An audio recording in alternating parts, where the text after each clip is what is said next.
Hello and welcome back to another Doctor Who Big Finish audio drama review.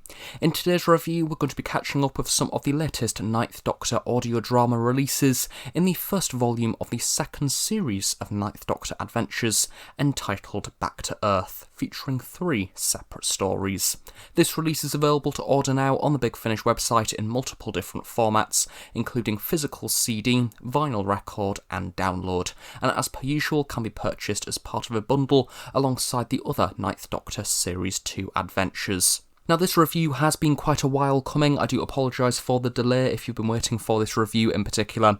I've had quite a few things on, so I'm finally catching up with some of the latest Ninth Doctor stories, alongside of course the second box set within Volume 2 being Into the Stars, which is also available to order now, and a review of that will be coming soon. It feels like only yesterday when the first series of Ninth Doctor adventures were released by Big Finish, and yet here we are embarking on a second series of adventure. Robert Valentine opens a series with Station to Station, and it's a delightful opener, all about those moments in life where you can take a choice. A direction may alter your entire course of life, and in a rather logical way, the setting of this story entirely takes place on a train. Now within the story we have a character called Saffron Windrose who kind of becomes the companion of the episode, and she is travelling by train to a certain destination. So as a result I've kind of made a mental note within my mind to revisit this story because I absolutely loved it and kind of experience the episode when I myself am travelling home perhaps late on an evening by train, because I think that will be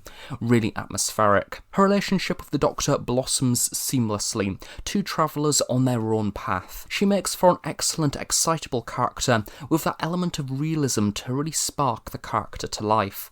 I love how her time with the Doctor allows her to reflect on her own personal path in life, and perhaps put into context the problems that she will face in the near future, but also the things that she can look forward to. Indigo Griffiths delivers a warm, likeable performance, which as a listener really made me feel comfortable with the character. I like the way that not only do we have the Doctor coming into her life and basically changing her future, it's not all about that, it's simply the Doctor appearing and then helping her make her own decisions in life, which I think is quite a nice way to spin things. Christopher Eccleston also provides an incredibly strong performance. I'm going to try and stop mentioning the phrase, "this may be one of my favourite Ninth Doctor stories to date," as I say it in pretty much every review from this series so far, but it's evident to me that Nine is truly excelling within the audio drama form. He is an absolute pleasure to listen to. In particular, the way that his incarnation has such a human angle. He's a Doctor interested in the stories which people have that make them who they are. He is wise, and Robert Valentine gives him some great scenes to work with. In particular, when the train doesn't reach its planned destination, instead arriving in a rather unusual realm. The whole concept of the Underbridge station is also great. Given that this narrative does kind of hop across time a little bit, I found it very easy to listen to and enjoy. The ghostly apparitions make for a haunting inclusion, but the story gives each of them a backstory which I really appreciate. It's once again another way to show how the Ninth Doctor appears to enjoy hearing about people's lives and the stories that they have, and trying his best to serve them. The final act of this episode plays to the themes of identity, and this Doctor trying to find himself once more after battling within the Time War. He is a lonely wanderer in space and time. The way that the four talks in poems and riddles creates a very grim fairy tale style of performance, but also really playing to that style of spooky horror. Station to Station is an incredibly strong opener, with standout characters, interesting plot, and great care and attention placed within each scene's scripting, making each scene important and very atmospheric. Sarah Grochala pens the second story of the set, entitled The False Dimitri, as the Doctor arrives in Russia 1605, right before chaos unfolds. The Tsar is dead, however the lost Tsar, known as Dimitri, returns seemingly from the dead, whilst the Doctor, Nurse Oksana, and Monk Sasha remain suspicious, as Russia's soon-to-be new leader possesses rather otherworldly powers. There's something very special about the Ninth Doctor in a historical setting. I think that once more it's the Ninth Doctor's very close connection with people, allowing the script to very easily explore the support characters of the story in turn, really bringing the period to life. Other period stories that we've seen so far, such as Fright Motif and The Curse of Lady Macbeth within the Ninth Doctor Adventures series, also showcase this very well. I really do think that the Ninth Doctor will be a perfect incarnation to break the mould and finally do a new series pure historical. Please, Big Finish, make it happen. And that said, I don't think it's much of a spoiler to say, as it's clearly featured on the cover for this episode. It's soon clear that the Dimitri has some form of extraterrestrial link. It's a rather interesting concept, seeing a bunch of androids physically take on the form of the inhabitants' worst enemy, inciting war and chaos, whilst the controllers dictate from very far away. I think it's quite an effective parallel between leaders keeping their distance from wars that they've inevitably started, and then letting other people fight on their behalf.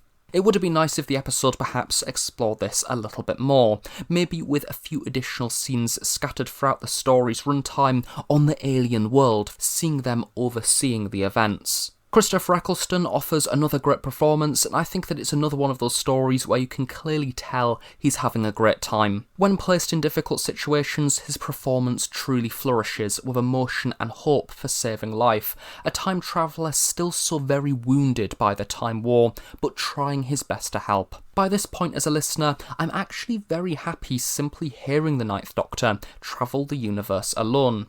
I think the absence of Rose is something that I've actually grown kind of used to, as it allows the Doctor to find new friends for episode-specific plots, and yet they always part ways at the very end of the story, which I do find quite sad, but there has been multiple characters throughout the Ninth Doctor series to date, which had the potential to go on to be full-time companions, which I think in itself shows the strengths of the writing team as part of this series. Oksana and Sasha are this story's set of companions, and I like the way that this has an older companion and then a younger companion, allowing them to have different personal connections to Dimitri himself. At this point within the review, as well as complimenting this entire series in general, I would like to give a mention to Howard Carter, who does the music for the Ninth Doctor Adventures, and his score is absolutely standout. In particular, his new reimagined Ninth Doctor theme and its various iterations of it have me hyped for each scene when it happens, and once again, it's very much like the Dalek Universe series, where it is great to see both the Ninth and 10th Doctor having their own style and era being developed on Big Finish. The thing that I've loved about Back to Earth as a series overall is that all three stories aren't big grand alien pieces. Yes, episode 2 does have an alien invasion, but all of these adventures focus primarily on the people, humanity on Earth. I think that this set isn't trying hard to be science fiction, but instead simply showcases some incredibly strong, wacky at times adventures. It goes beyond simply new series Doctor Who adventures and tries to deliver something new. And something that I can now add into this review due to me listening to this box set quite a while ago, and now we have Into the Stars released as well. A rather nice thing that has came off the Back to Earth box set is we have a very Earth-themed box set, and then the following volume is very space-themed. So over these two box sets, we have a nice scale of stories and a very bold way to open up the second series of Ninth Doctor Adventures with more variety, and it's very interesting to see perhaps where the third volume in this series will go. We've had Earth, we've had space, where next? A parallel dimension? E-space? The Unbound Universe? Who knows? So now we move on to the third and final story of the Back to Earth box set, and it is of course Auld Lang Syne, as written by Tim Foley. Now this story pretty much feels like it has leapt from early 2005-2006 Russell T Davies Doctor Who, because it's all about family and people coming together, and a domestic setting, but in a rather different way to that of, say, the Tyler family within the Ninth Doctor era, and it's an episode that really delivers something quite special.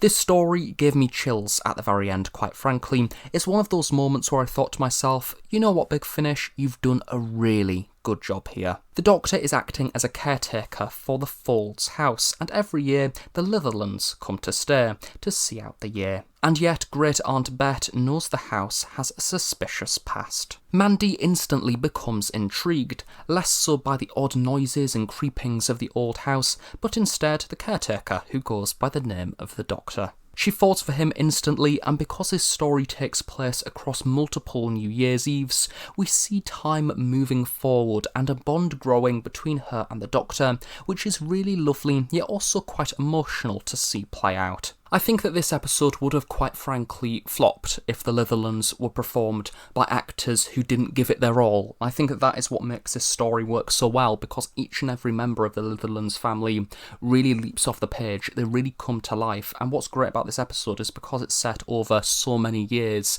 you get that sense that this episode appears to be only a footnote within these people's lives. They come together every single New Year's Eve, and beyond the adventure and scope of this story, there is so many different things going on in their lives. Of course, they've been away for over 360 or so days, and as a result we get that sense that these people are moving forward, and we get to see things changing within the family dynamic, people growing older, gradually things changing, events affecting people, and because of that it kind of reminds me of the Russell T Davies drama Years and Years, where again we get to see a family, it's all focused around them, and seeing the world change around them as they interact with various kind of futuristic dystopian events. I do like that we also get to see Nine surrounded by reoccurring people, because it allows for him to form a bond that perhaps is in fact quite rare for this incarnation. There's a number of twists and turns, from plot revelations, personal links to this Doctor's incarnation, and some good old time travel, all superbly written by Tim Foley. This episode starts out with a spooky house and creaking floors, and part of me did think, oh god, here we go, another traditional haunted house story, which I do like on occasion, but I was hoping for something more. However, this story does indeed go beyond that. It goes above and beyond to do everything but that. The way the Doctor is involved with Mandy in the story and the events unfolding around them makes this lovely sense of the story being very high stakes and emotional, needing to add all of the various pieces of the narrative together to conclude this ever-growing puzzle of events, which really nicely and snugly fit within the story's runtime. It definitely gets a lot done within the space of 1 hour. Tim Foley continues to create a dazzling story portfolio of episodes at Big Finish, which quite frankly make him, in my eyes, one of the strongest Big Finish contributors in recent years. Once again, I am recording this review having listened to this box set a number of months ago, however this episode sticks in my head in a very vivid way, which again I think it shows how much this episode stands out. It does something different, and it's just a nice, refreshing episode. This story is all about tradition, meeting up with loved ones, but also a celebration of life. I'm actually really tempted to make this episode a New Year's Eve tradition. It's so heartwarming and beautiful. Howard Carter's rendition of Auld Lang Syne is also a stunning way to close out not only this story, but the entire box set. This story is without a doubt the highlight of this set for me, and yes, even though I hope to avoid saying it because I say it in every single Ninth Doctor Adventures review, this is perhaps one of the best Big Finish Ninth Doctor stories to date. So thank you very much for watching this review of the Ninth Doctor Adventures Series 2 Volume 1 set of stories entitled Back to Earth. I really hope you have enjoyed it. Do of course stay tuned on The Host Productions for regular Big Finish audio drama reviews, and of course I will be reviewing Into the Stars, the second volume within this series, very soon as well, so do of course stay tuned for that. So thanks for watching, and I shall see you all next time.